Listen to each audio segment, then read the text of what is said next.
Le 20 décembre de l'année passée, nous, on a appelé le peuple aux élections. Mais malheureusement, les véritables élections n'ont pas eu lieu. On a assisté à une délinquance électorale. Celui qui autrefois on a qualifié d'expert, Kadima, nous a fait revivre l'époque sombre des dictatures en faisant croire aux gens qu'il a organisé une élection en violant, je dirais, en violentant la loi électorale et la constitution. C'est une chose que je demande à la jeunesse. J'exhorte la jeunesse à l'héroïsme et à la bravoure. C'est à ce prix-là que nous pouvons avoir réellement un pays digne, prospère et avec des dirigeants qui soient à la hauteur des enjeux et des défis de l'ère. Bon année 2024 à mes compatriotes congolais. En ce jour du 4 janvier, jour mémorable, j'ai choisi de m'adresser au vaillant peuple congolais et particulièrement à la jeunesse. Pour mémoire, ce jour, c'est le jour qui a déclenché le processus de véritable indépendance, une souveraineté internationale et nationale de notre pays. C'est ce jour où nous avons eu, comme vous le savez, en 1959, pendant que les colons ne voulaient pas qu'il y ait indépendance, pendant que nous assistions à l'époque à un rétrécissement des libertés, à une colonisation abjecte, les vaillants peuples congolais, à cette date-là, s'est relevé contre, il a exprimé son ras-le-bol contre les colons. Et ce jour-là, c'était un tournant décisif pour la RDC, parce que c'est à partir de ce jour-là que nous avons eu des conséquences qui nous sont bénéfiques aujourd'hui. À partir de ce jour-là, les colons ont compris que les peuples congolais qui autrefois colonisés a voulu se libérer totalement des brimades du colon. Et c'est grâce à ce jour qu'on a eu, quelques mois plus tard, au mois de décembre précisément, on a eu des premières élections communales dans ce pays. Et c'est grâce à ce jour que la convocation de la table ronde pour fixer la date de l'indépendance a été une des conséquences majeures. Pourquoi j'ai choisi aujourd'hui? Aujourd'hui, nous vivons presque les mêmes scénarios où il y a confiscation des libertés. Vous savez, le 20 décembre de l'année passée, nous, on a appelé le peuple aux élections. Mais malheureusement, les véritables élections n'ont pas eu lieu.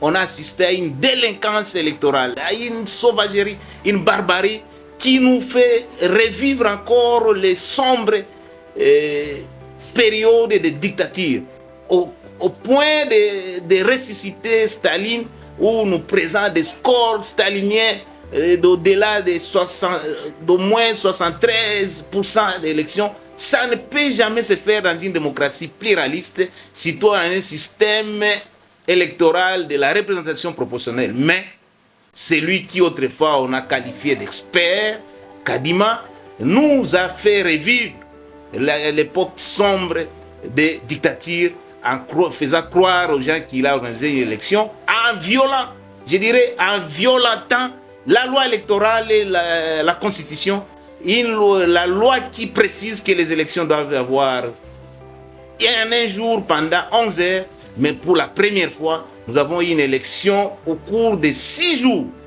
avec des machines, des systèmes, les dispositifs électoraux à voter qui se retrouvaient partout entre les mains des dignitaires du régime et qui, à leur niveau, ont fabriqué, ont voté dans leur maison et ils nous ont présenté des simulacres des résultats. Et cela plonge encore une fois de plus le pays dans le chaos, dans l'anarchie et, quoi dire encore, nous allons encore revivre des institutions bancales et des animateurs politiques non crédibles, illégitimes. Voilà, c'est pourquoi j'ai dit à la jeunesse, qui représente aujourd'hui, nous sommes une population d'au moins 102 millions de Congolais. 65% des Congolais sont essentiellement constitués de la jeunesse. Ce jour-là, mémorable, du 4 janvier, ce qui était le fer de lance, c'était la jeunesse. C'est pourquoi j'interpelle aussi la jeunesse aujourd'hui pour qu'ils se prennent en charge, qu'ils redeviennent les fers de lance, parce que la démocratie comme la liberté n'est pas un acquis, mais c'est une conquête permanente. Donc ne baissons pas les bras face à l'oppresseur, face au dictateur qui veut encore nous faire vivre, nous faire reculer encore, alors que nous sommes retrouvés à Sun City pour dire plus question de dictature dans ce pays. Donc les peuples ne baissons pas les bras, comme j'aime bien le dire, au sombre de la nuit, le jour est à notre portée. Il faut savoir les saisir. Les saisir, c'est de résister.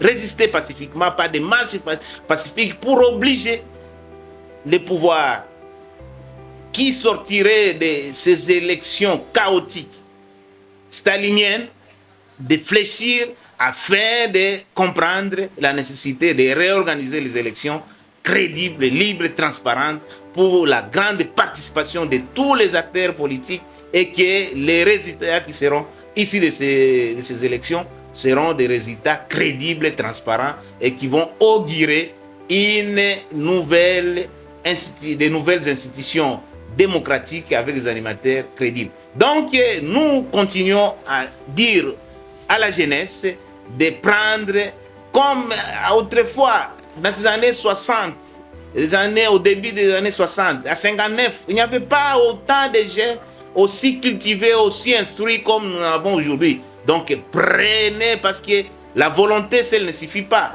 Vous avez le vouloir, en passant par le savoir, ça va nous conduire au pouvoir. Donc, nous avons aujourd'hui, nous interpellons la jeunesse. Comme je vous ai toujours dit, je suis le défenseur, le prof Omeonga, ça fait plus de 10 ans qu'il se bat pour qu'il y ait une nouvelle classe politique. Une nouvelle classe qui sera constituée essentiellement de jeunes qui seront suffisamment intellectuellement outillés, politiquement aguerris, moralement intègres. C'est à ce prix-là que nous pouvons avoir réellement un pays fort, prospère et digne. Auquel cas, nous continuerons toujours à sombrer et à nous retrouver toujours à la traîne, alors que l'Afrique nous attend, le monde nous attend. Jusqu'à ce jour, nous ne sommes pas encore sur l'agenda du monde.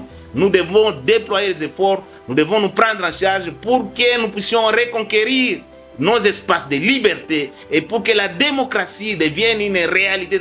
Nous n'en voulons plus de cette simulacre d'élection. Nous n'en voulons plus de cette démocratie de pacotille, une démocratie de seconde zone. Nous voulons réellement que ce pays se relève, parce que ce pays, comme l'avait dit les pionniers de l'indépendance, parmi lesquels Lumumba, que nous serons la locomotive de l'Afrique, du développement de l'Afrique. Donc, nous ne pouvons pas baisser.